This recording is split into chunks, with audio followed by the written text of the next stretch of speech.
Hey, hey, ho, ho. That's Hey, that's how I do Christmas intro. Honestly, I think that music sounds like the perfect segue of like a 2000s movie. You know, like just like the like between like an American Pie kind of thing or something else. Like it just has that sort of just like fun party vibe to it. The little Not teen another movie? teen movie. Yeah. Yeah. Yeah. We're on the We're same here at party. wavelength, Jordan. Yeah. Oh, those are good times there. Y'all doing good tonight? Doing great. Ready. Doing Yeah. real good. Gosh. All right. I'm just trapped in my basement, ready to go. You and that candy cane. The monster candy cane. It is a big one. That could Coming off be that. the '90s movie, The Killer Candy Cane. Ooh, the Christmas horror genre. Everyone likes good Christmas slasher. I think Golly. Jelly Rolls should star in it. Did you all see there is like a Christmas slasher movie Yeah. that just came out. I mean, I forget what it was called, and I forget who was playing Santa. But I'm pretty sure it was the dude that was the officer on Stranger Things. It is that guy. Yeah, okay. it So is Jordan that knows what I'm guy, talking yeah. about. What was it Yeah. called? It's on my list. Yeah, sure it is. The night is it the night before? No, that's not Is it a killer Claus? Santa? I don't know. Santa's the badass that goes around and killing folks. Yeah. Yeah. I saw that and I go, you gotta be kidding me. I really want to watch it, but I can't remember the name of it either. So Yeah, I saw that and I was just like, well, I guess that's Violet where we are now. Night. There Rare it is. Bird, Night. There it That's it. Rare Bird, the king of random trivia. Yes. Violet Night. Yes. Very good. Thank you there, DJ. We appreciate it. All right. Well, this will be a fun one. You all ready to get it kicked off? Let's do it. Yeah. All right. Welcome, everybody. We're back with the final Bourbon Community Roundtable of the year. And this is going to be a fun one because I really enjoyed there was an article that Eric from Breaking Bourbon came out with earlier this week that we're really going to dissect and dive into because I feel that it's so opportune and it's the right time because it also might even fit in with some of the 2022 predictions that all of us had at the very beginning of the year. So I dug those up to try to figure out who did it right and maybe who got it wrong. So we'll see what's happening there. But I'm excited to be able to have everybody on here tonight except one person who is breaking the streak, I believe. We'll see if he pops his head in, but Blake is now, he made it to 74, but 75, it was just too much. All those cable problems in microphone just was too much. He couldn't bear Finally the came back to burden bite of a him. proper USB cable in a microphone. Too much. It really is. But let's go ahead and let's get it kicked off. So you heard Ryan, but Fred's here tonight too. What's up, everybody? I got my. Thanks for the delay. Ooh, do I have a delay? I'm trying to show my shirt off here. There we go. There you go. Keep your shirt on. They can see it through the radio right now.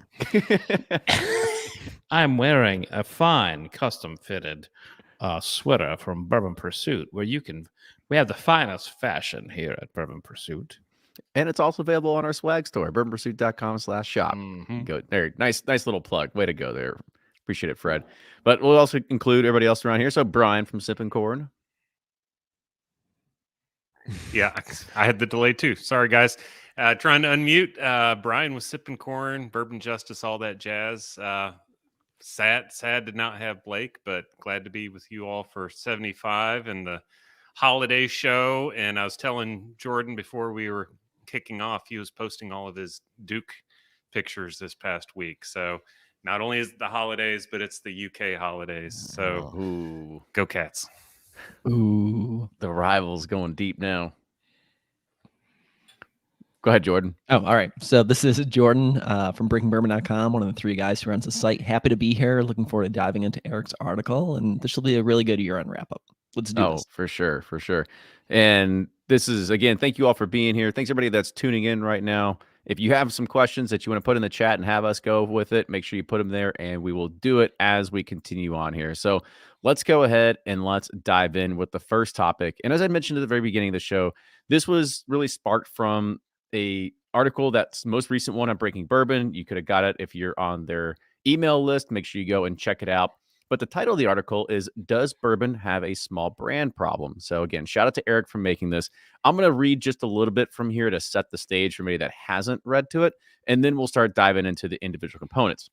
So, Eric said that at a recent get together, everyone was asked to bring a bottle of bourbon, and being a group of friends that drinks together on occasion, and it's all usually bourbon, they're pretty comfortable bringing some of their better or more rare bottles along that no one would probably overindulge. And as the bottles started to fill a table, a curious situation started to unfold.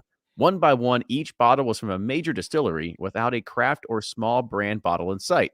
Being someone that is exposed to a wide range of whiskeys, I brought something different off the beaten path that seemed to be deemed worthy of the group's attention.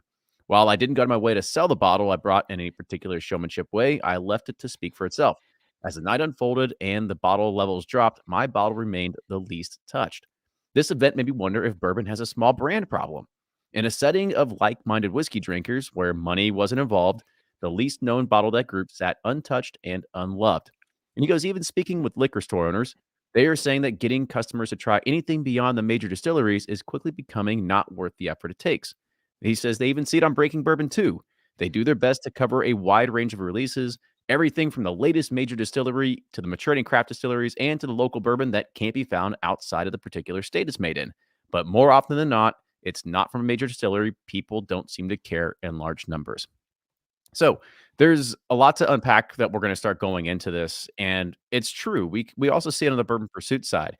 We kind of stopped doing a lot of stuff in the craft whiskey world a while ago in regards of having master distillers on the show or anything like that, or talking about it, only because it just didn't pull the numbers. It didn't seem like people cared about it.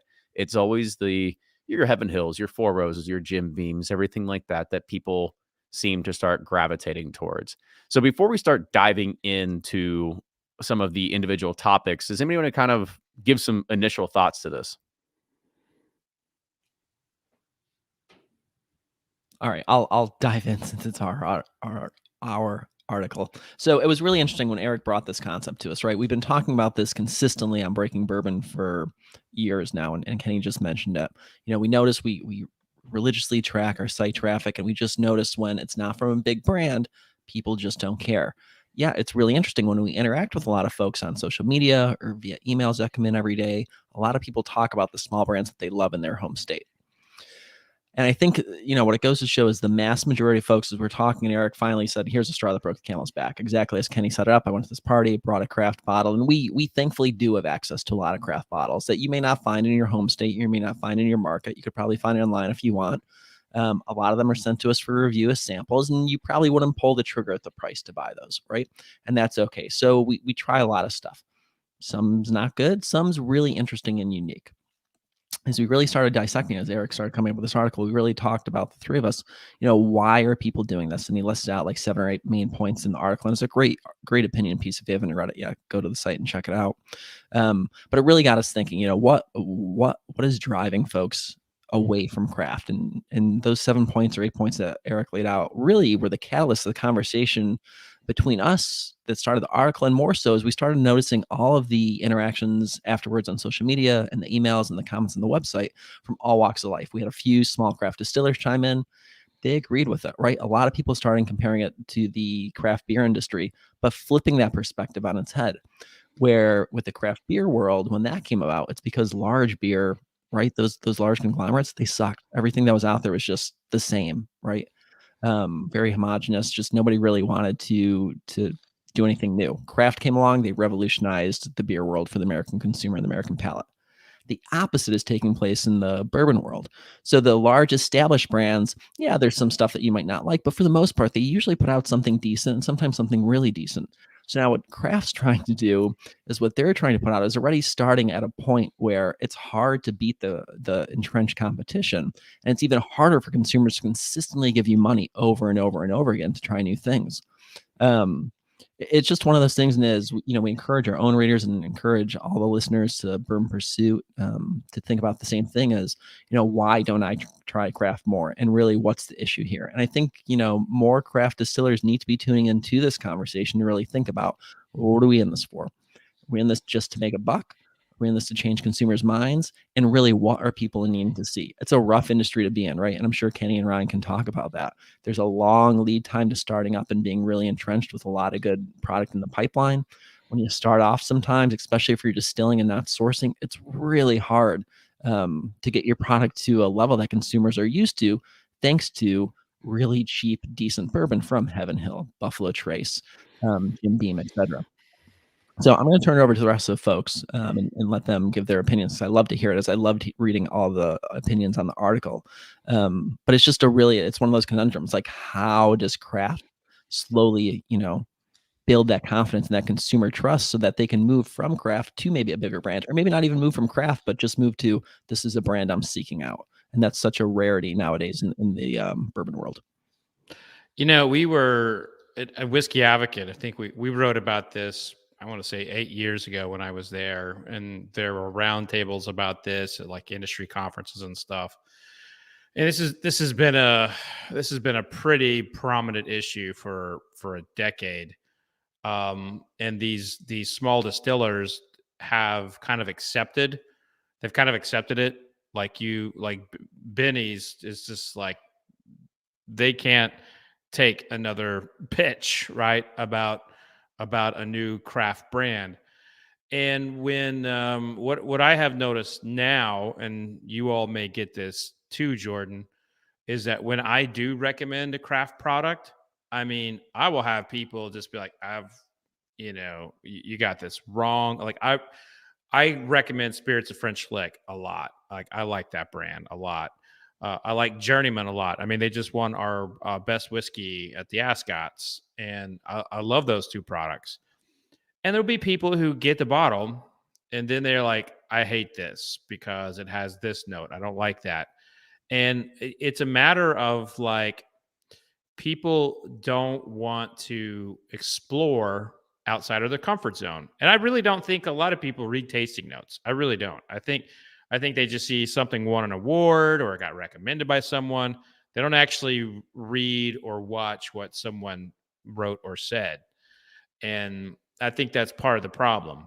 And it's a matter of like, the consumer base has been geared toward a particular flavor wheelhouse, and all the marketing is coming from Jim Beam, Heaven Hill, Sazerac, Four Roses, Wild Turkey, and these smaller guys, they can't market. And it's a shame that Blake's not here, because he's really, in my opinion, probably the biggest advocate of the last decade for these smaller brands. I mean, Sealbox was created to give those people a voice and access to our audiences. And I think he's done a better job than anybody of telling the craft stilling story. So this is something that these brands have been dealing with. They know, if they've been in this game for a little bit of time, they know how to roll with the punches. And the key here is the slow allowance of shipping. When these distillers are able to build their own audiences and reach their own consumers, there's not a small brand problem. They have access to people who want their product. But in terms of the eyes of the general consumer, and it's about education. It's about exploring your palate. And if you taste the same damn thing every day, or in the same kind of wheelhouse, you'll never grow as a taster. Yeah, Jordan, when this article came out, and it was like, I think they've been listening to Kenny and I's past conversations over the past like year, with starting our own brand and whatnot. We've kind of found this out that there is this problem of people are very, I shouldn't say closed-minded. They're just very confident, and what the major 6 distilleries are doing, and rightfully so. They make fantastic whiskey, and usually at an affordable price. And it's hard for new brands to compete with that. Whereas craft beer, you can go from fermentation to bottle within a few days. With this, it takes years and years of capital and legwork to get it going. And even when you release your first product to try to recoup some money back, it's not always the best representation that you want to put out there, but you have to get some money. And so it's very challenging. And to the you all covered some fantastic points. The one that really, disturbs me is the how unfair the 3-tier system is for and that's and I'm not whining because we're dealing with it. It just really is unfair for a lot of even medium to small size brands. It's and not just craft. It's it the distribution game and the things you have to do to get your product on the shelves. You can get a distributor convinced to say, okay, we like your brand, but then that doesn't necessarily mean they're going to put it on the shelf. They may buy it, but that doesn't mean it's not going to get on the shelves to where consumers can absolutely even try it. And so, it's very challenging. And I've gone to parties too where the same exact damn thing has happened. You bring, I'm the curious drinker, and I'll be like, everybody's bringing a Weller, foolproof or a Russell's Pick and Elijah Craig barrel, which those are all fantastic whiskeys and they're great, but I've had them 1,000 times and it bores me to death, really. And I'd rather go to a party where somebody brings that rare craft startup brand, or even if they're sourcing something that's new and unique. And I think the problem is too, is we're just kind of, that's where we are at with a lot of people. A lot of consumers are new in this space. And I was thinking about this. I was the same way, probably 6, 7 years ago. Kenny, I know, was.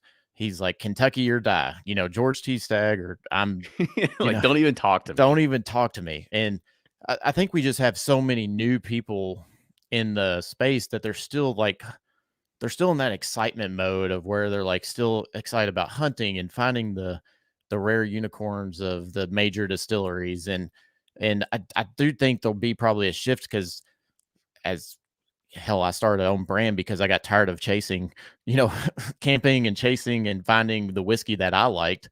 And that's why Kenny and I started a brand. But I think that's just where we're at, and where there's so many new consumers that we're still kind of waiting for them to get fatigued by, the camping, the excitement, the letting down of not being able to acquire these legacy distillery, rare releases. And I do think there'll be a shift, and I think some minds are turning and changing. Smoke Wagon's proven that, Penelope's proven that, Blue Run to a degree, where people are, going out on a limb. There's that Ben Holiday brand that was discussed in the article. They got a really cult-like following that's, and I think there'll be a shift, but it's going to be slow, and it's going to be tough. And if you haven't already started to lay the groundwork 2 to 3 years ago, I think it's going to be very, very hard for new brands to get in this space, because it is so crowded and it is so noisy, and it's hard to make your name stick out in this crowded space, because there's case stacks of all the big brands surrounding, all the bottles on the shelves, and they're paying for placement, and they're paying for case deals and all this stuff to really squash out the little brands that can't. They need every ounce of margin in those cases, but other companies can outspend the small companies to squeeze them out. So I'm rambling and packed a lot into this response, but it's the things that I've learned and noticed just starting a brand here.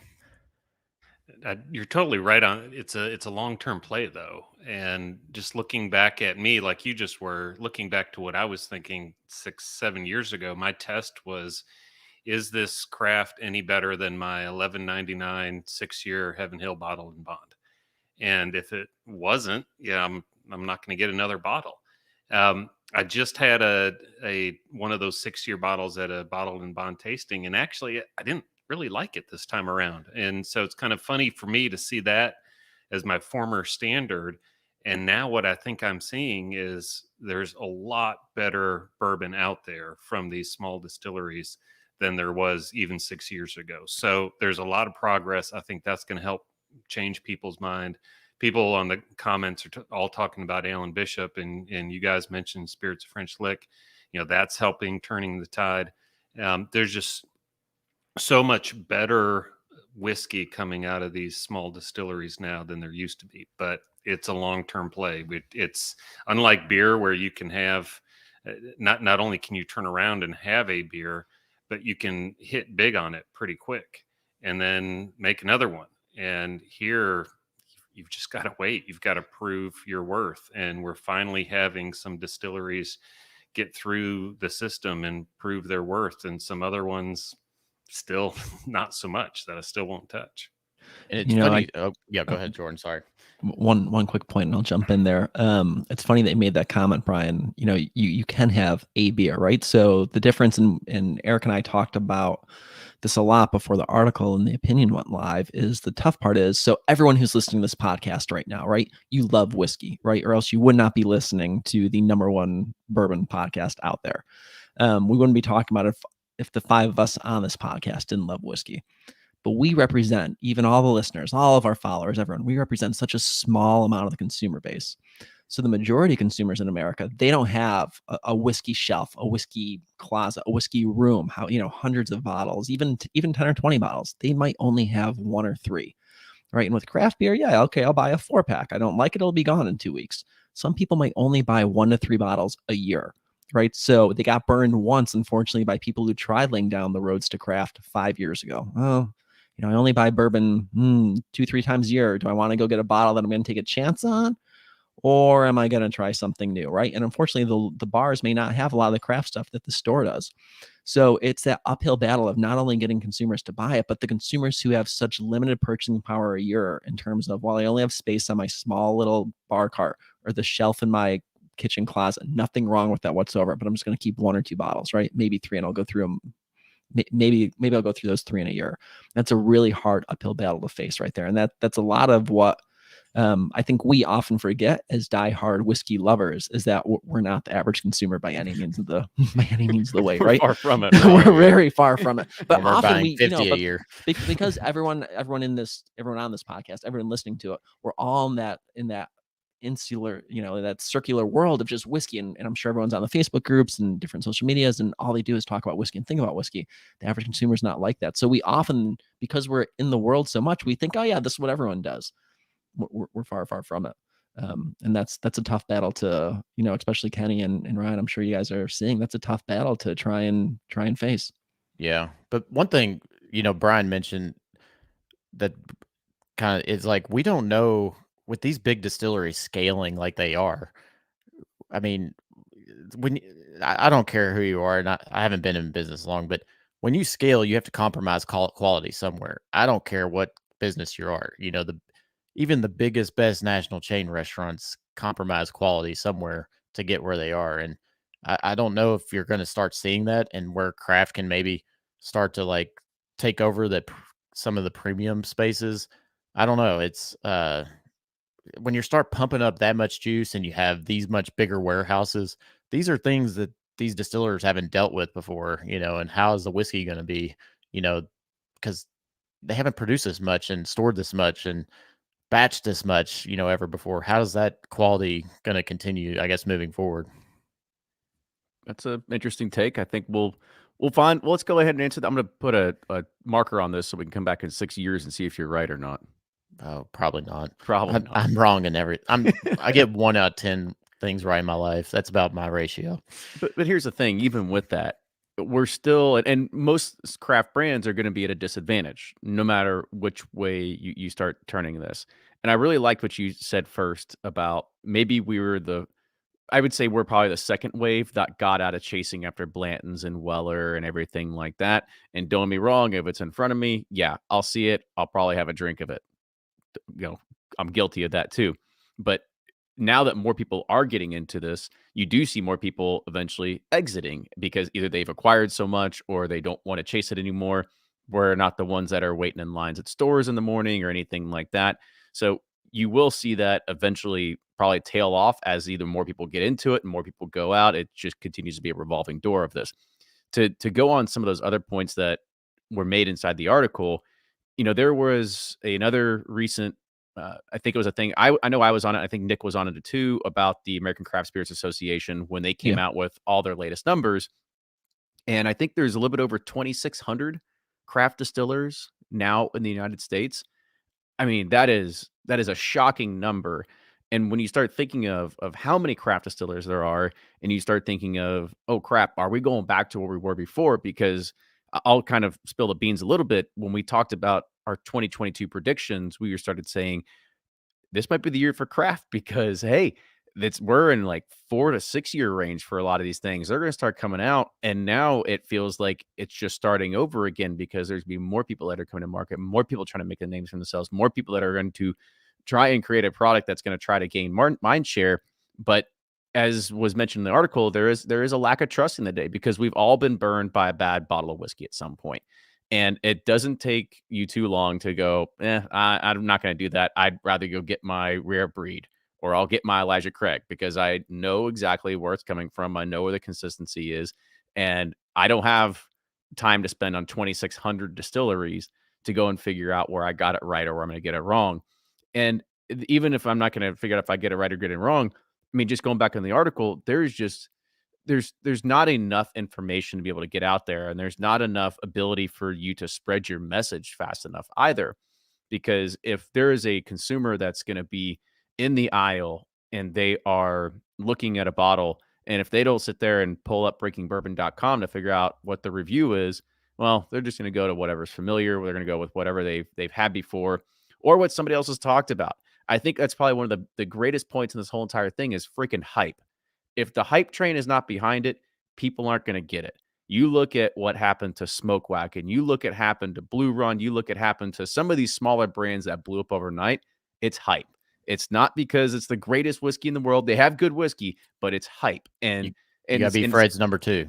Exactly. if you're on Fred's top 100 list, but if you're not, because number one's untainable, but number 2 you can usually get, so you got to go and find that one.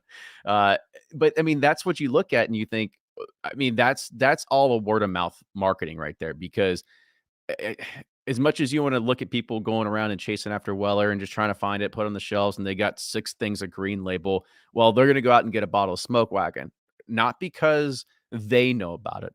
It's because they saw somebody else talking about it, or they saw somebody else picking it up and talking about it. And it is just this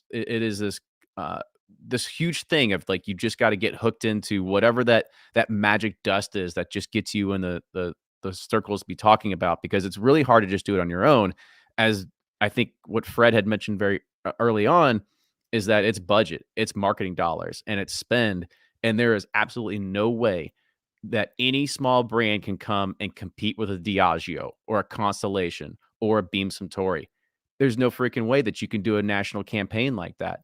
And it's just one of those things that, you know, you have to just maybe sit there and work on your own backyard and then build out from there. I think that's maybe the only way of survival at the end of the day, is because you've got to bank on the people that are there, that are in your community, or that just happen to walk up on your doorstep, or, you know, heaven forbid, or, you know, thank heavens that somebody else talked about it and told somebody else and they came and showed up too. And you've got to make a customer one at a time instead of one to many. Can you have a community whiskey? I mean, that sounds like beer. You know, community whiskey is tough. You know, to keep to only serve your community or your state or something like that. Well, and I'm gonna. So Kenny mentioned Texas does it pretty well. Yeah, and Kenny mentioned that. So I was on that call with you too, Kenny. The economics for the craft, right? And we have the PowerPoint you can download on our website. But here's the main stat that I think blew me away the most, Brian, in talking about community. So 92% of the business of small craft producers takes place in their home state, right? So, when I heard that, I was like, wow, okay, so that's an uphill battle. So in that case, if you know you're small enough and you don't have a shot at national, you better really build out your community really hard. Because then if your community doesn't like you, you are going nowhere. You are dead in the water. And that was a super fascinating stand. They talked about medium, medium 59.1% of their business is still in their home state, and large finally eclipses that. So the majority of the business is outside their home state. So a lot of craft distillers though are trying to play for that community aspect, or else if they're not, boy, they're not going to make it long. That's for sure. I think the best example of like going after that community aspect is Cedar Ridge.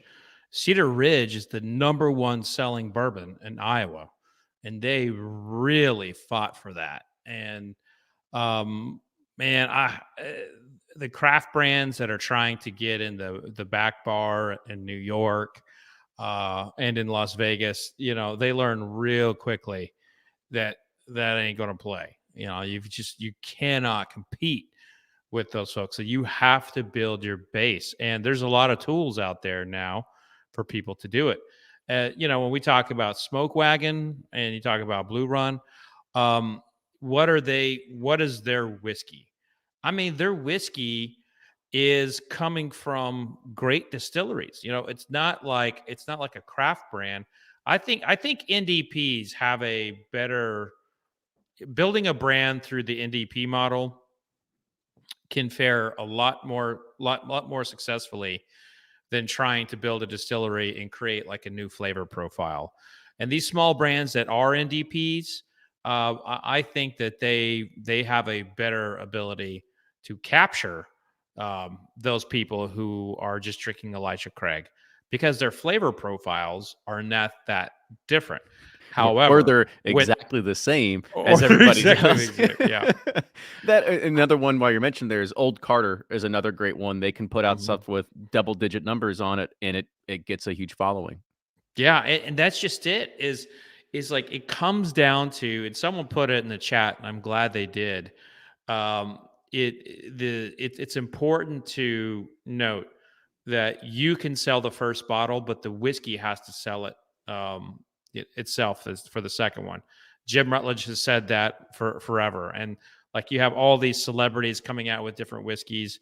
You know, I hate to tell people, but those celebrity brands are not flying off the shelves. You know, they're not flying off the shelves because the inner workings of the deals make them difficult to fly off the shelves. The only one that's really moving successfully is Brothers Bond. You know, Brothers Bond is like crushing it because Ian and Paul are out there with their cajillion of followers and all the women who love them from Vampire Diary days just saying like, buy this, and they just go buy it.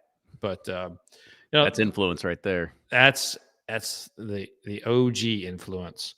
But I think this conversation, you know, I think the next phase of it is like, is this going to lead to people going out of business? And the answer is yes, because there's just so many brands. Ryan mentioned this. It's so dadgum crowded.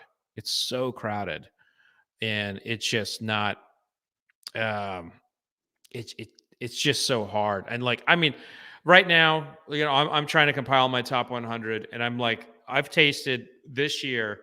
I have tasted 748 different expressions of American whiskey. And I'm looking through the list. I'm like, I haven't tasted this, and this. I mean, I feel like I've got another 100 before I can even like fully put out that list. And there's just so many blends, so many finishes. So there's so much stuff going on. I mean, I can't keep up. And this is what I do for a living. I can't keep up. I think so. So making a point, one, I agree with you, Fred. The influx in the market is ridiculous, especially if you're trying to review and share opinions on it. But going back to your point about, and I'm just thinking about maybe this will be predictions for 2023 and beyond. But going back to your point about, you know, small craft distilleries maybe going out of business, and not to make this a love fest, but if you're able to be a really good blender, right, and you're able to do something like, I mean, Ryan's really honing his blending skills, and he's a very good blender, right? And you look at like Trip over at Barrel. If you're able then to, even if distilleries are going out of business, if you're able to buy some of that stock and put out different blends that use some of that craft distilleries, and the nice thing about blending is you're always able to change your base product, your base blends, and come out with new expressions. That might open the world to a whole new line of stuff that people might really get behind. And I think blending is going to really blossom out of the craft world. And if you're able to do it right, then, you know, we as a consumer might get something really good out of this, right? We might be able to find the craft that we love and still support, and that stays in business. And the ones that don't may end up contributing their well, quote unquote craft, right? Their whiskey that they made to future blends that might actually go someplace and do very well. So it's a wild world for whiskey right now, and craft is definitely playing a part in it, whether they like the part they're playing or whether they don't like the part they'll end up playing. But it's gonna do something, that's for sure. Well, To that point, Jordan, I love craft. I mean, I can't say it enough how much I love it when I find a Driftless Glen, Spirits of French Lick, a Journeyman. You know, I remember 14 years ago when I found Finger Lakes Distillery, and I was like jumping up and down. And it's like Finger Lakes Distillery is no more known today than it was in 2009 when I first tasted it. So I don't. I just wish that people could get on board and like taste and discover. But everybody that gets in this hobby comes down to price, and they're not willing to spend the money on a craft brand so those craft brands can keep the lights on. And Ryan, we were just talking about this in my office today about like how how people will react. And you're like, I see a bottle of whiskey and I see people trying to feed their families and keep their lights on and stuff. And I just think some of it is like a lot of the bourbon consumers out there just don't care. They don't care. Is it affordable, and does it taste good? Those are the two things they care about. Yeah, that's a really good point. It's funny you say that because Ryan and I, we've done some in-store tastings and stuff like that. And we've given our spiel and trying to be like, hey, when you're doing this, you're really helping support two guys that are trying to go on a mission and a dream, trying to make this brand a reality, and we appreciate everything. And it's just not going in the hands of some major conglomerate. But to the end of the day is what goes even back to Eric and Jordan's article here is that $5 or $10 can make the biggest difference in all the world, and they don't care. They don't care if they're going to do that. And the hard part is that even as craft or NDP, we've said before, you just don't have the economies to scale. There's no way that you can compete. You cannot tell me there is one craft distiller out there that can compete with Brian's Heaven Hill bottled and bond 6-year at $12. That doesn't even cover the cost of goods for most people. Hell, sometimes the glass alone is $3. So at what point do you start making money on this damn thing? So there's no way that any kind of craft brand or anybody can compete at that sort of scale because they've got time and money and resources all at their disposal that ends up just kind of squashing the little guy at the end of the day. And I know Ryan kind of hit that hard at home is at the distribution level. That's where it gets really thick and scary because yes, they have margin points they can give up into the year. They have salespeople. They don't care. They just need to make their number. It's not that they can literally give away cases as long as they have cases sold or cases checkboxed at the end of the day. And so it doesn't really matter. Like they can literally give stuff away to the bars, to distributors, to whomever, just so they can carry their stuff and you don't see anybody else's products on the shelf. What I got 2 points.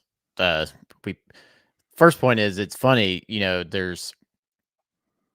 we say they're all buying from the big six, and they are, but they're leaving a ton of great whiskey that the big six makes on the shelf that, that is available and ready to buy all the time. And they don't, consumers just leave them, rare breed. You brought that up, just like regular standard odor Elijah Craig. It's there all the time. But they got to have Henry McKenna, Fred, but thank you, Fred. Yeah, but there's so much great whiskey that people have these blinders on of like, that, and I fall trapped to this too. Hell, I thought pickleball was the dumbest shit ever, and then I play it, and because everybody's doing it, and I'm like, well, I guess I gotta jump on the hype. That's just a human thing, I guess. But anyways, it's just a fascinating how consumers' behaviors and it's like a tribal like instinct, it's like you got to follow the crowd and the herd. And it's like we have these animal spirits, we think we're in control of our brains and thoughts, but we're not. We're really, influenced by so much outside of our control. It's fascinating, to watch people. That's what I love about these in-store tastings at like Total Wine and, just seeing consumers' habits and asking them questions of like, why do you buy this, or why do you think that's it's interesting. But gosh, I had another point and I rambled on too much. And Well, you want to tell some of your funny stories from doing your in-store tastings? There's too many. I had one person come up and I had my shelf talker. It said like the tasting notes of it said like chocolate orange with burnt orange peel, and he's like, oh man, I've been waiting for a chocolate orange flavored whiskey for a long time. And I was like, this is not flavored whiskey. It's the tasting notes. But he's like, oh, never mind then.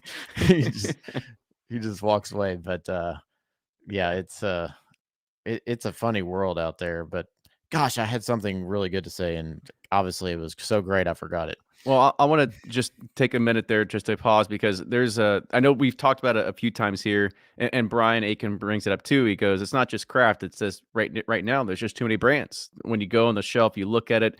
Is there an influx? Is there an overload of brands on the market?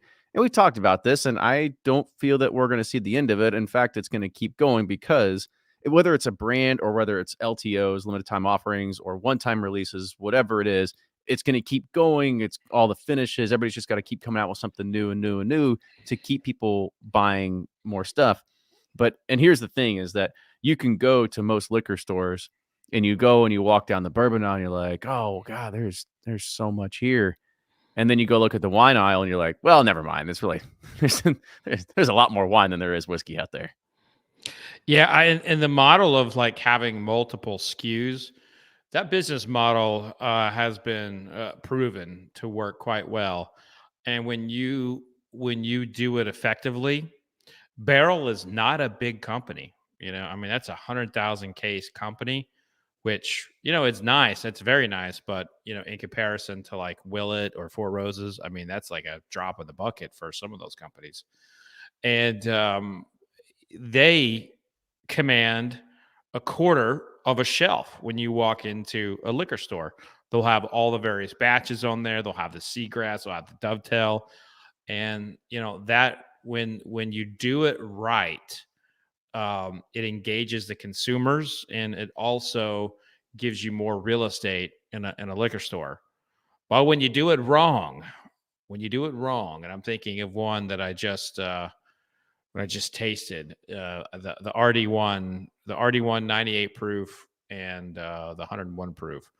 Then it's like the liquor store makes a decision of like, well, which one do we carry? They maybe they carry both, maybe they don't.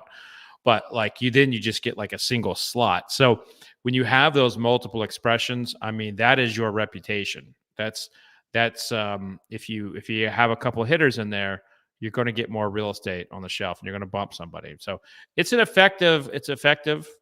And the limited edition, kind of grouping was created by Buffalo Trace with their antique collection. And, as far as nobody does it better than Sazerac. What was the year that there was like 15 different versions of Weller? It's pretty. Yeah, they just announced it one after another. And it's single barrel, and it's 107 proof, and it's full proof, and it's this proof. And it's like, for God's sake, just pick one. People eat it up though. They need those colors. They do. But it's like collecting baseball cards. What it comes down to. So I don't think that's going to go away anytime soon. But I think there is. If I'm running a business, I wouldn't want to have all those SKUs. It looks like more of a headache to me to manage. Yeah, and that's a this we've been talking about this for a long time, and this may be another topic is the the everyday brand dead for whiskey geek or whiskey consumer, because to me I think I love finding something I know that's consistently going to be good, and when I purchase it, it's going to have similar flavors from the previous time, but it just seems like the consumer is constantly chasing the new shiny thing, and so it's like, is that sustainable? And is that going to continue as a trend for whiskey consumers moving forward? It's going to be fascinating to see. Yeah, I think we'll save that for another roundtable. I think we can dive into more on that and dive into labels and sort of what's the thought process of the modern day whiskey consumer too. But let's go ahead and we'll kind of move on to a recap of our 2022 predictions. So we'll start off with the guy who isn't here, and let's start with Blake, and we'll kind of just talk about his real quick. Blake was almost like a catch-all, and it wasn't. It was very. I probably should have interrupted him when he was doing this. I said, you need to be more specific about what you mean, because Blake, he had his idea was that there's gonna be a big acquisition. That's what he left it at. And I remember going back and I said, well, you had Ross and Squibb with Luxco back in 2021. That wasn't big. He goes, well, no, that was really like a partnership. He goes, that wasn't really, it was like something like Smooth Ambler and something like that. But in 2022, whatever year we're in right now, we saw Barstown Bourbon Company, Green River, and of course Wilderness Trail was probably the big ticket item that we did see in regards of the acquisition target. So I think that if you were to say every year that there's going to be a big acquisition, I'm sure that checkbox is going to get every single time. So if 2023 predictions come around when we get back together here next month, I'm going to make sure nobody says that. And if you do, you've got to be able to pull it off. And my God, as soon as we start talking about it, look who pops in. I heard that somebody was asking He made for it. Disney advice on the podcast, so I said, guys, I'll go live. I knew it was from a concession stand. I'll be on You called it. location Cecil called it. outside the Dumbo ride, and Now, I where knew the I had to give it Dumbos? time. I had to give it time. Like I had to give Kenny enough time to drink a little bourbon to not be completely angry with me when I come on with AirPods. So that's all. That's all it was. You know what's crazy is this is probably your best internet you've ever had. It's not wrong. Disney has a little better budget for Wi-Fi apparently than Sealbox. So, yeah. Yeah, but they are really good topics. I was like, I hate to miss these good topics, and had to keep the streak alive. So, hey, glad to be here. Blake from Sealbox and Bourboner. Thanks for having me. And he's out. Sign in, sign out. And Kenny's going to mute you from here on out. Yeah, and I'm done. And now No, I actually, got like 7 minutes until the fast pass of Space Mountain, so we're set. Oh, good. Well, we were just talking about our 2022 predictions, and yours was that there was going to be, quote, a big acquisition this year, which I said, I'm not Nailed going to it. let you get off that easy next year because I think it'll happen every year. So next year we got to be a little more specific. But yes, we did see some big acquisitions. There's going to be a big release. Man, he's gone. That's it. The mouse And found he's out out. he was recording and cut him off. All right. Mouse Well, wanted a piece of it. I'm going to go. Oh, wait, he's back now. Hold on. You back there? I said I think there's going to be a big release out of a major distillery. Is my next prediction? It's like a horoscope. You can't be wrong. Can't be wrong. All right, let me go ahead and mute him now. But so that was Blake's. So let's go ahead and Brian. So here was Brian's prediction, but he doesn't remember here, is that he thinks that more experiments will become the premiumization. Not the standard mash bill, but you did note of things like Heaven Hill and Bourbon Bar that had some amazing releases at one point. And so I don't think we really saw this come this year about having some of those, because it's mostly these back end things that they had done as experiments 5, 6, 7, 8 years ago. And they were going to come out and say, here you go. Here's another $250 premium or limited edition offering. Yeah, I'll agree with you. It was a dud for a prediction. I might roll it over to 2023 though, because Double down. They've got to have this stuff, right? I mean, it's there. Hold on, and it's I gotta want to come understand. out. I want to understand the prediction a little bit better. Are you saying like the experimental stuff was going to be the limited edition products? Is that what you were saying? Yes, and that kind of came true only for Heaven Hill, because they're saying now they've got their experimental one versus the Parker's Heritage. So maybe there's one just glimmer of hope for me there. But all these places have stuff stocked away that they don't know what in the hell to do with. I think that's coming out. Yeah, I think that's where Little Book comes in for a lot of the stuff from the Jim Beam portfolio. He takes the brown rice and takes all the stuff and blends it together, kind of creates something different. Woodford has their master's collection. There's each one usually has something. Fred said Four Roses are going to get bought for 10 years, so you can keep. he's still going to hang on. Sooner or later, that's going to come true. I mean, yeah. So I think that might have been my prediction. I will carry it over to next year as well. All right. So Fred, since you were speaking here, you had two of them. One, you said that barrel picks were going to be saved by regulations. Yes, of course, all that happened because that was we all kind of saw that happening. The death of barrel picks was not going to happen in 2022. So I don't know. Felt good about that one. I don't know. They, you leave it up to the lawyers and legislative efforts. You still got to fight.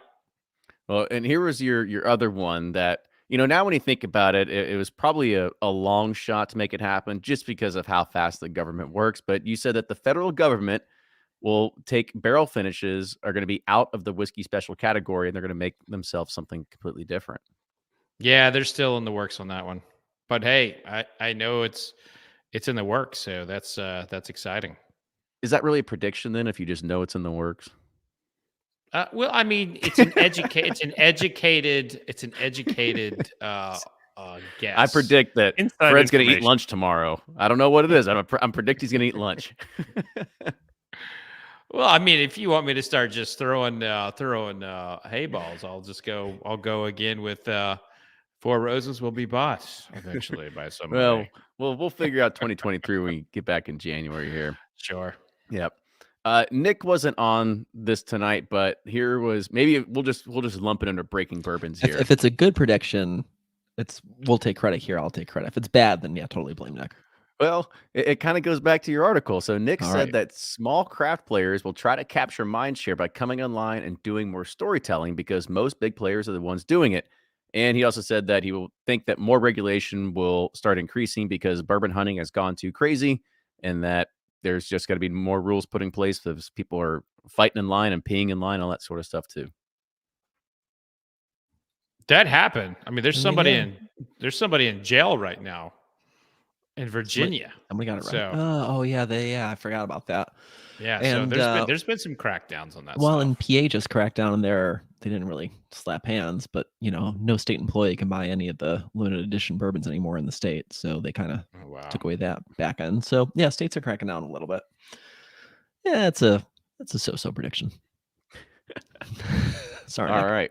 So here's Ryan's. Ryan's was that he thinks that big distilleries will start creating $300 bottles. Well, I don't know if we saw too much of that, but I think that could probably easily carry over. And that toasting and wood finishing is going to flourish because you can make a distillate more approachable at a younger age. I definitely think I'm on that, on the wood finishing. Hell, we just came I out was with about to say you're guilty of it. but I mean, there's a ton of them coming out. Wait, I he think made it's- it happen.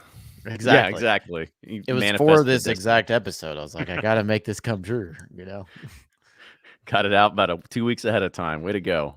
But I mean, hell, you did see, Willet with the $250 8-year small batch. You saw, Heaven Hill's, the William Heaven Hill line and Heaven Hill experiment, at those higher price tags. So I got a little bit right. It's Russell's came out with one for what, Oh, $250? that's right, I yeah. mean, The single barrel rickhouse. with their gold line at 500. I mean, the premium line is getting pushed higher and higher every year. That's for sure. Yeah, I know. It's still. I see that it's every time I go to a liquor store, I look at that glass case and I'm like, are these bottles going here to die or are they going to sell?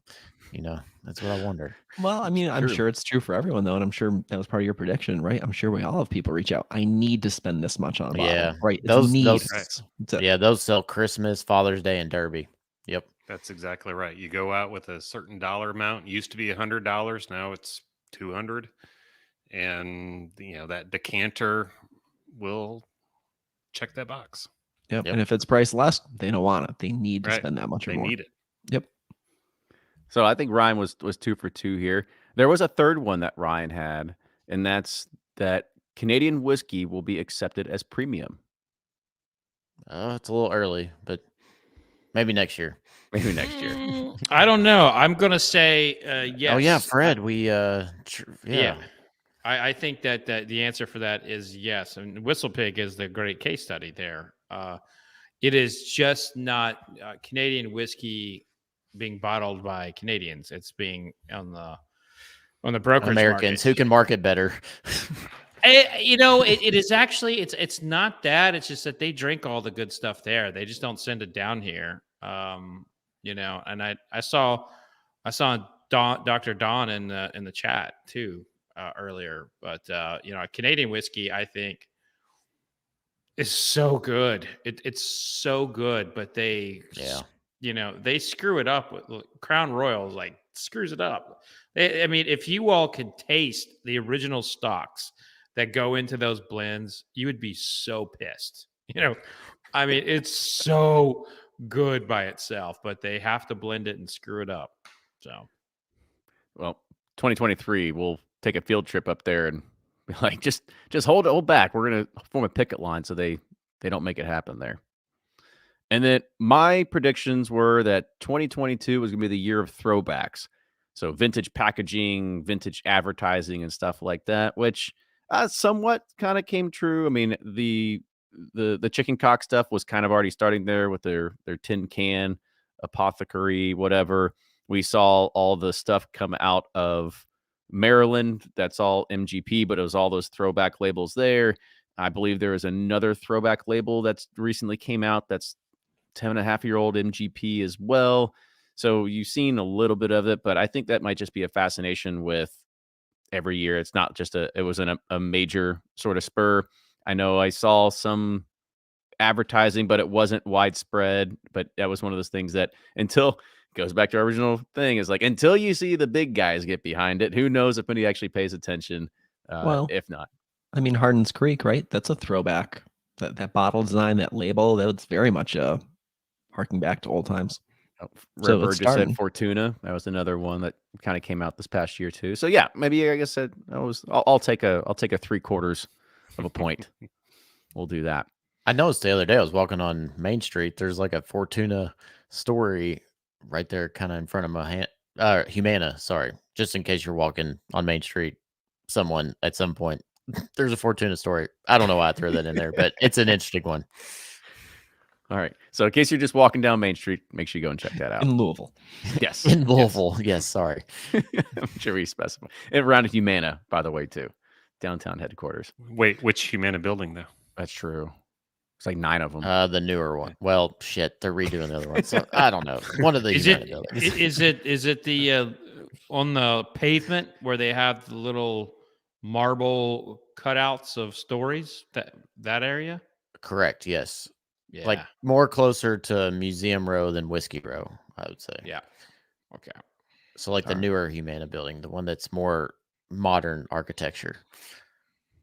Where the drug dealers are. The gym at Humana, not the gym at Humana, Eric. No, I've been there. There's no bourbon signage there. All right, fellas. Well, that is going to close it out for this 75th Bourbon Community Roundtable.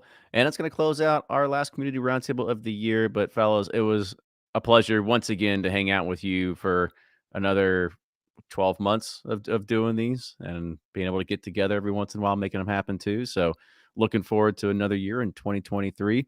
But I'll go ahead and let you all sign off. We'll start going in reverse order. So, Jordan, you go first. Yeah, this is Jordan, one of the 3 guys from BreakingBourbon.com. I just wanted to wish everyone a happy holidays, and more so, it's a real privilege for all of us to take time once a month and do these community roundtables, and really for you all to take the time to listen to us. So happy holidays, happy New Year's, crack a good bottle of bourbon. We'll see you all in 2023. Or don't crack it, hoard it, save it forever. No, I'm just kidding. Definitely open it up. There's always be more bourbon. That's what we try to keep telling people. Don't worry about it. You just keep opening it because they make more and more every single day. Brian, go ahead. Yeah, thanks guys for a great year. Looking forward to 2023 as well and our predictions next time. Brian with Sippin' Corn, Bourbon Justice, all that. And I agree with Jordan's sentiment. Enjoy some good bourbon over the holidays with friends and family. It's meant to be drank, and they're, as Kenny says, they're making more. But enjoy it with friends. It's best that way. Cheers, everyone. And maybe try some craft whiskey. Try some Pursuit United. Oh, there you go. New Year's resolution. Go shop on Sealbox and get some Pursuit United. Yeah, Blake's not here, everything. so You're right. Up to him. Yeah, you can go get it at your local store then too. You don't need to go to Seal. I'm just kidding, but definitely appreciate the shout out there. But again, I want to say thank you all for tuning in tonight. We had a little bit over like 112 at one point concurrent. So always good to have people on here. Thank you everybody that was active in the chat and putting some good comments out there. I know I started a few of them and didn't get to them, but we had pretty much gotten to them at some point, talking about a lot of the problems we did see in craft whiskey, whether it's the marketing, whether it's niche players, whether it's just lack of hype and everything like that. So again, shout out to Jordan and Eric, and maybe Nick had a little bit of hand in that article. It was a great piece to make sure that we start thinking a little bit more outside of the big 6, even though they make great whiskey, but there's a lot of great whiskey out there with 2,600 plus distilleries. You can go ahead and get your fill of stuff. And I guess is what we've learned is always take advantage of those samples that are in the aisle. That's the best way you can do it, is just make sure you That's- try it first. We see two dumbasses and they're handing out product. No, but seriously, how's a year past?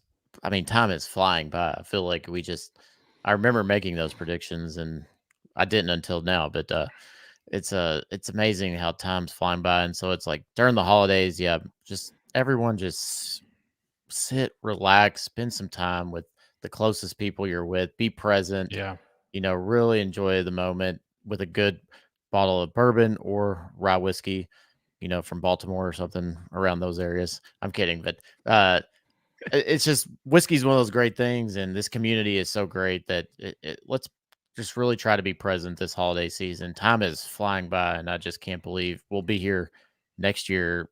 Talk about how stupid we were in January of 23 and how way off we were. So let's enjoy these holidays and cheers, everyone. So, cheers, man. And on that note, I'm in the middle of my third disaster related bourbon auction is about to end, and the amount of love in the bourbon community, stepping up and trying to help people is amazing. And we always talk about how share a bourbon with someone you care about and you enjoy being around, but the fact is there's a lot of total strangers out there raising money for people. And by years in, through the various charities that we've all been a part of, bourbon will have raised around $7 million for various charities and disaster relief.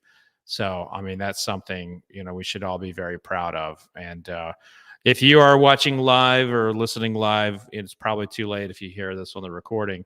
But the Florida auction is going to be closing on December 15th. So go to unicornauctions.com to check that out. A couple 9-year Willets just dropped. Hey-o. Good deal. Well, again, thank you all. Cheers. And we'll see you next time. Toodles. Cheers. Cheers. All right. As usual, Well, that'll do it. My Yeah. computer is hotter than a firecracker. So I'm going to take that as a sign that I wish you all could see my rig. I'm really Again, I don't know if I want to see your rig right now, Fred. I mean, I got this. Here, well, actually, depends. since we're off the air, this is my mic stand. Oh, I love this. What the hell? I mean, I give you that's like legit MacGyvered right there. Like that's Yeah. pretty good. Yeah. That's like clamps that's legit together. MacGyver. And then I've got this is my phone is my camera, and it's clamped to the computer, so it looks like I'm looking in the computer. So very proud of this moment today, MacGyvering it up in here. I will say you Seemed to did work. better than Blake, and Blake That's deals for with IT fact. every time. So that's like kudos points on that one, Fred. I mean, that's also like not saying much, but I mean, I think my 4-year-old could probably. Now Blake with a half inning, he gets his credit. Yeah. I mean, do we get to vote on this or what? Mm. Yeah, I liked Yeah. Matt Layton just said you can just edit Blake out, and it didn't really count. He wasn't there. Yeah, we saw nothing. Mhm. I agree. I think Blake? Ooh, who's Mhm. Blake? No, there he is. I don't know. I've been in those lines, and that takes a lot of effort to have a phone conversation, let alone a FaceTime kind of conversation. For I don't know. I think we keep him in. Poor Blake. don't give him the satisfaction. All right. Well, boys, it was fun. I will see you all later. Happy holiday. And Kenny, this is one you don't have to wait for us, right? What do you It's mean? not like Riverside. where you Oh have to no, wait no, for it no! to upload. It's So we already just go. streamed. You're All right. good. Even though StreamYard just came out with a new feature that's competing against StreamYard, so at some point we might have to go and test it out. Then we're down to one platform. So my issue with Riverside is like celebrities don't know how to use anything, so you have to have something that's just to click a link and like they can do it. That's all I. That's my only issue is it's too complicated for someone to figure out. But I love it. The quality's good. Yeah, I was about to say I haven't tested the quality on here yet, but that's why we'll probably it's only in beta on here, so that's why we'll still keep Riverside for another year. We'll go ahead and re-up it. All right, boys, be safe. All right. See you, Fred. Cheers, Fred. Happy holidays. Nice, Man, nice that's a microphone clamp stand. on clamp on clamp. Reminds me of Tommy Boy, like brings his luggage in a trash bag or something. Oh man. Oh yeah, I forgot about that scene. So Jordan, you couldn't get Eric to join us? You know, it was we had his scheduled. article. I know we had scheduled these like who's doing what a long time ago, so I said I'd step in. Although I did talk, like the three of us, including Nick, talked extensively about that opinion piece to figure out like what to put in, what not to put in, and That was we were good. constantly. Well, we were trying to remind ourselves and made that point. We're not the average consumer, right? So like, what is that? Like, what is the craft distillery facing against the average consumer? Not especially not us, right? And especially not even our a large majority of our readers are people who aren't buying a lot of whiskey a year. But those diehards and like, you see the Facebook feeds, the Twitter feeds, TikTok, like if you're in it, you forget. So yeah, that was good. Kudos to Eric on that one. Thanks for making that the topic. That was a good discussion. Yeah, I feel like it's almost starting back over because gosh, in my TikTok feed and even Instagram and everything, it's everything. It's freaking Buffalo Trace. It's That's Weller, it's Blanton's, and it's people are trying to compare and do whatever, and it's like, we're still doing this, or is that I don't want to say it's the new breed of influencers or people getting into this, and maybe that's just like what they're trying to make a name for themselves, and that's clickbaity, so it's gonna find it because you see some of the more established people that are out there. You see I'm not gonna name names, but I mean there's plenty of people that have been around doing this for years and years and years. You don't see them talking about Weller or Blanton's or anything like that. They're talking about different brands. They're talking about other up and coming stuff, but it just seems like that is somehow getting and garnering a lot of attention. And I keep seeing it in my feed. I'm just like, why are we still comparing Weller to Maker's Mark? Like, is that Well, the only thing that we can compare? I think we're, even like my wife's friends are like, I had the best bourbon the other day. They're just starting to drink, and they're like, it was Blanton's, and I'm like, what? I'm like, you Jersey chasers, but they don't know. They're just like, it's a nice 90 proof smooth. I think that's just where we are. It's like people are just starting to get into it, and then they haven't had like a premium bourbon yet. And Blanton's is a premium bourbon. Let's not kid ourselves. I mean, we kid about it, but it's probably something that they're like, oh, I've heard about this, I'm gonna try it, and then they're like, oh, this is what a good bourbon can taste like. So I don't know, I think that's just where we're at with consumers. Yeah, it's a cycle of consumerism starting over. I mean, it goes back to those people who are buying a lot of bourbon, right? I mean, all right, so we do this, we get sent a ton of bottles, we have a lot of bourbon, right? And I'm sure our listeners at home, they have a lot of bourbon too, right? But man, the average person, you hit 60, 80, 100, 200 bottles, right? At some point, you're like, I got to tap out. I need to drink some of this. I got to look someplace else. Like, it's a large physical volume for just what's a hobby, right? At that. And then people start over. It almost makes me wish like we could still be around in 60 years drinking bourbon when everyone's collections, oh, this is my grandfather's collection. Here's like 400 bottles to flood. And that's like, you go to a dusty store. He's got all the letters of Blanton's too. Yeah, like you go out now and you got go the shot ski. Yeah, exactly. Well, when you made that point about people only having 1 or 3 bottles at a time, that's the average consumer. That's right. I forget that shit. I mean, and that'll last them all year long too. That's it. Yeah. That's it. We all forget that. Everyone in this chat, everyone watching right now still, right? And everyone who's going to listen to that episode, none of us fall into that category, right? Everyone has more than 1 to 3 bottles. But the average consumer does not. Slightly.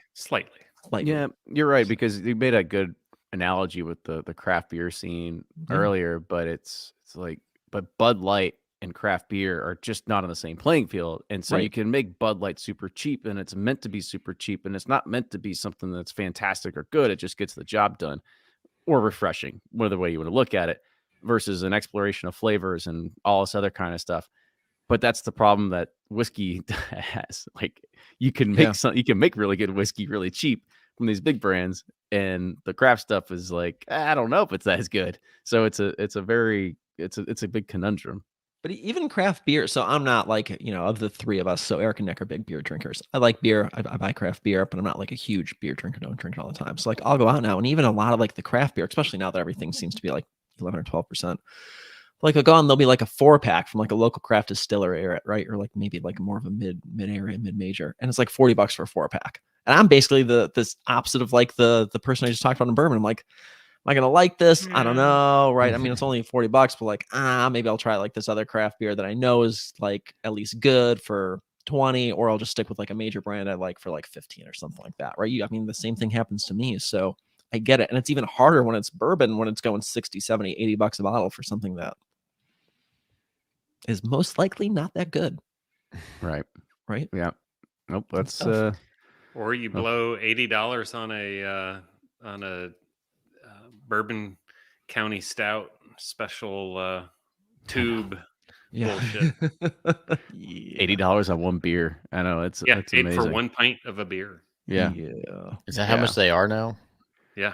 Some when of you them. get when you get the super special ones that come in a tube. They lowered them this year, so they were only like $35 for the special ones, right? But last year they were like $50-$60 for whatever was coming in the tube, right? It was stupid expensive. Yeah. I mean, I paid $100 for the rare one back in 2015 or something like that. No, 2017, I think is whenever it was. It came in its own wooden box. Oh yeah, and I think it was like $100 or something like that. I finally drank it because it was getting like 5 years. And one of the brewers from Goose Island goes, "You better drink that soon." So I was like, "All right, I'll go ahead and drink this before it goes bad." Yeah, I got close to 5 on one, and it was like super syrupy, and I was like, "Yeah, I'm gonna go about 2-3 from now on." Which is funny that their stuff, because like Dogfish encourages you to age their stuff. Like, I mean, you even go to like Dogfish, you go to the brewery and they're like, "Oh yeah, here's some old stock from 2012 we're selling. It's fantastic. Keep selling it." Versus with Bourbon County Stout, like, yeah, it's within 5 years, and probably 3 years is a sweet spot. Like, you don't want to drink it fresh, don't want to age it long. So you think like somebody they only buy $3, but I think they buy 3 bottles, but they buy the same 3 bottles probably they 7 might, to 8 times a year. Right. I don't know. I think some people only keep, I mean, think about it. So like the average consumer at home, right? They're probably 1 to 3 bottles of bourbon. They probably have a vodka. They probably maybe have a gin, and maybe they have a tequila, but they probably have a cheap rum too, right? That's like your typical home bar, right? At any given time. So if you're dabbling in whiskey, maybe you have more, but they're probably not going through it that much, right? They're not a heavy drinker. They're drinking average amount. They're also mixing in beer. They're mixing in like cheap wine. They're just not blowing through that bourbon.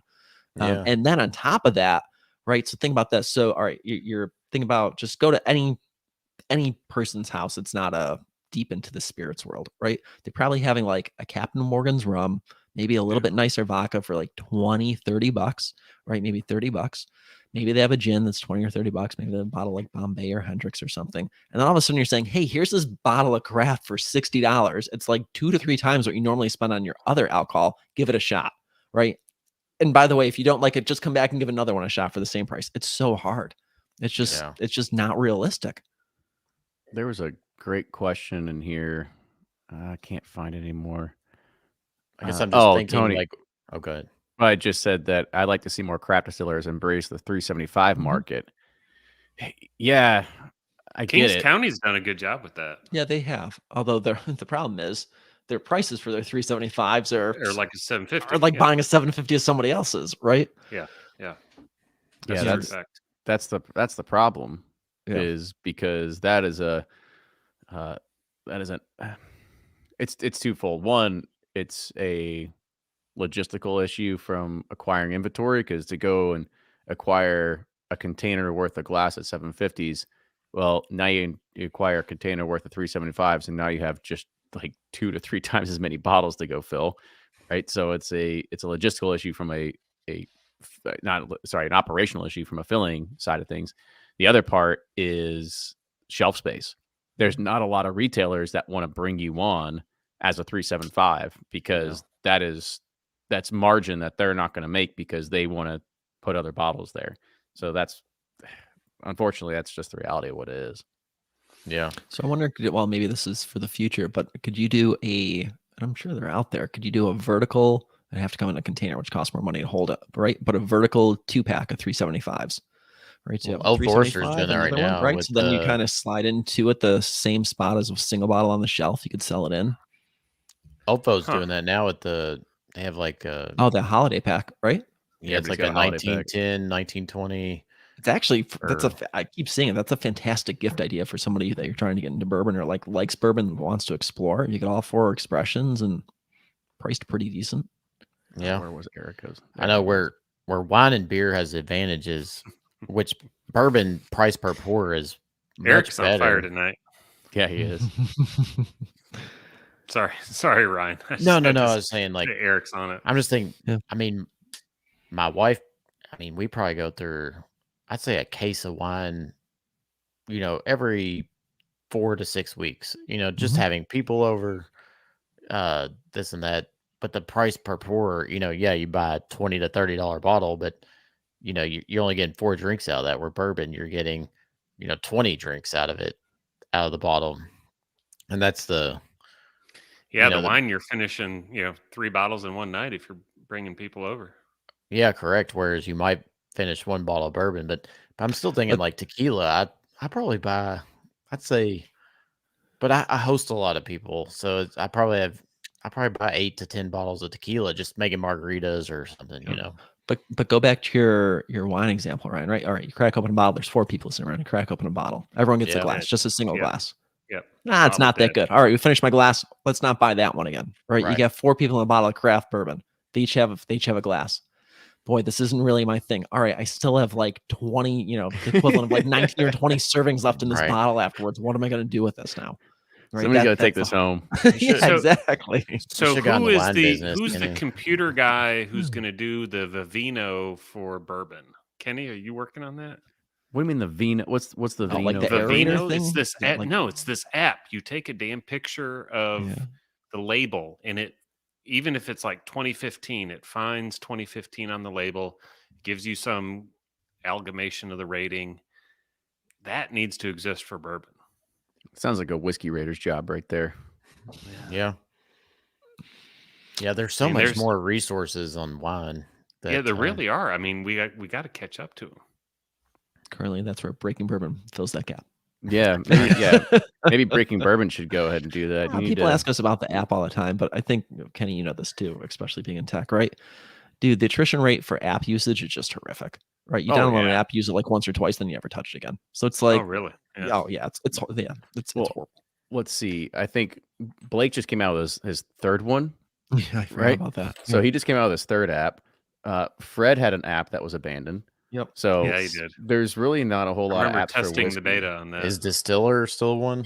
Yeah, that's the only one that's really still around. Everything else is pretty much died off. Yeah, I still think like Breaking Bourbon needs to come out with shelf talkers. That We've been so those you will most likely see in 2023. Right? Okay. If you make my Nice. prediction, you'll most likely That's see my them. prediction. Can I say dibs in January? But yeah, that's what we'll be working on. So it's long overdue, and people need to see stuff that's not just. Well, some people need to see the everyday stuff, but people do need to be able to quickly figure out what to buy. Yeah. It's hard. It's hard being. I mean, and I say the same thing as a consumer of maybe a spirit world that I'm not that familiar with myself. Right, when I'm walking through, especially if you're seeing a large store like the Party Source or something. Right, there's spirit categories I want to get into. I'm just not sure where to go, what to look at, what to trust. It's hard. I understand it. I'm sure Yeah, you guys do it's- too, right? With whiskey, it's like you have such an advantage if you can just get the staff to try your product and train them on it. Whereas a lot of wines you can there's a lot of resources you can just pull up real quickly. Not that you can't, but if there was like something that you could quickly QR codes are lame, I get it, but it's like if there's some way to reduce friction, I guess, with consumers traveling up and down the aisle without asking, the staff member, what's a good recommendation, Yeah, and that's really hit or miss too, because you have to be in a store that has staff that likes that spirit right, line that too. cares. Yeah. Right. Yep, which is more often than not. And it won't send you to the store brand. Yeah, exactly. Right. Yeah. That's the quandary we're in. You All know, right. trying to- So Eric Carrico has a lot of beer to drink, apparently. So we're headed there. yeah. They need more of those. Oh, what's the brand? Is it Cooper's? The one that does like the baseball bottle and the football bottle. You know the one I'm talking about? Like, what's that one? I don't know. it's based after the Hall of Fame. It literally looks like a glass baseball and a glass football and stuff like that. Right. I know it's not a skull bottle, but it's a different there's a shape skull, bottle. yeah, So, yeah. right. It's Maybe somebody needs to come out with a horse bottle, just a horse bottle, and just compete It's- against Blanton's. Dude, somebody sent me You got this that bottle. horse You'll get it bottle? real quick. Yeah. This is insane looking. Hold on. Oh yeah, he sent us a picture last night. Well, kind of. Is it a horse bottle? Is it the No, it's a piggy bank gargoyle from? bottle. You pour it out of the ass? Yeah. How ridiculous is that bottle? I saw that. Oh my god, the whistle pig piggy bank. Yeah. We'll just call it the ass bottle. Yeah. Walter. All right, you got it? What is it? There we go. Can you hear me? Mhm. Yep. Whose dog's that barking? It's not my dog. That's me. That's Okay.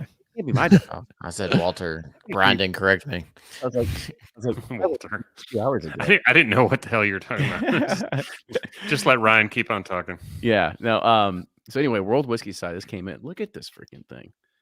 Oh, you know what? Holy They just reached out to us to send us a bottle too. Yeah, got their like a- bottles look super cool. It's got like a dragon on it and stuff. Mm-hmm. Let me see if I can Wow. go full. I don't know if I can go full lay it out. It really, I mean, so it Oh, really there he looks like goes. a really nice Scotch bottle. Yeah. I was like, Yeah, that's wild. it's- Holy cow. Man, how do they even make that? I mean, I that's don't know. expensive It's- glass. it's That's got like a expensive glass. gargoyle on it and shit. And that's a 750. Looks like a Yeah. three. And what is it? 1.75. It's a 12-year Heaven Hill aged in Armagnac casks. Huh. I mean, the bottles look super cool. It could also be a murder weapon in the movie Clue, but you know, Yeah. Yeah. that's serious glass. Yeah, I saw that. I was just like, what in the world is this? Just looks like like just all gargoyles. I mean, it's insane Great. looking, but What's the brand? Released by Heaven Hill? no, World Yeah, Whiskey Society. I don't know. How much do you know about it's it. Heaven Hill? It literally says it on here. No says- way. It says distilled at Heaven Hill Distillery, 74 18 8. So they allowed that. Really? That's not even their standard mash bill. 74% corn, 18% rye, 8% malted barley. Only 885 Is bottles. that a Pablo and Andy release? No, just says No? Bottled Whiskey Society, Pendergrass, Georgia. Huh. Hmm. Interesting. Mm-hmm. Well, Brian, that Bourbon Bar release was from Georgia, wasn't it? Yeah, that's the craziest. That was a story good one. Yeah. I ever have heard when because that hit South Carolina retail for $30 a bottle, and it's in the William Heaven Hill version of it was at the time $150, which was unheard of. It's the same damn bourbon. It's wild. Yeah. My brother-in-law said, he texted me at like 6 a.m. this morning. He went to work at Heaven Hill and he said, so there's about 500 people in line waiting for Parker's. I was like, holy shit. Oh my god. Jeez. I'm like, it's freezing here. I mean, it was 28 degrees this morning. I'm like, I miss the days when Parker's came out in Bourbon Festival. Did 500 people actually Yeah. get bottles? That's the other question. I think so. Yeah, I mean they had. There's a Oh, really? ton They of had them. enough. Oh, really? Yeah, I didn't know. Yeah, Yeah. they were posting there's still a lot of bottles up until like later on in the afternoon. Like they had a lot of bottles. Did you try it yet, Jordan? Or are you going tomorrow? to try No, I'm going down to Syracuse tomorrow. The bottles in the office to do the write up. The review will be coming soon. I don't want to spoil it because it's not my review to do, but it? Yeah. we'll see. How do you I hear split those up? We it's a long, complicated process. So we do a bottle draft like every 2 weeks. Okay. Interesting. So They wrestle. it works out pretty fair. Works out more. pretty fair. So Interesting. Well, All right, fellas, this is school night. I got to run. Yep. The dog was barking for my son getting home from a swim meet. So We got- remember we got trash days exam- tomorrow. So throw that sweater away, Brian. good looking sweater.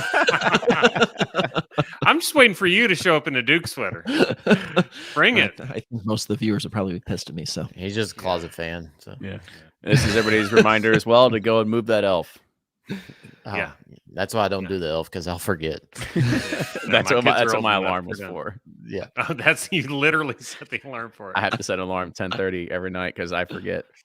Nice. Oh man. Real quick, funny story.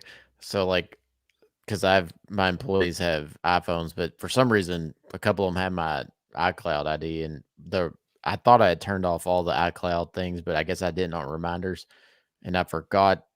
Like I kept forgetting the kids need to take showers like every other night or something, and I put it in as a reminder to remind me at like 6 o'clock. And one of my employees would text me, he's like, "Dude, I thought you had your shit together. Why do you need a reminder to take a shower?" Because I just put "take shower," and it was pretty Hygiene is your friend. Yeah. It's hysterical. Yeah. Anyways, all right. Toodles. Oh, man. All right. All Good right. one, show, guys. boys. See you. Talk to you See later. ya. Bye. All right. Bye.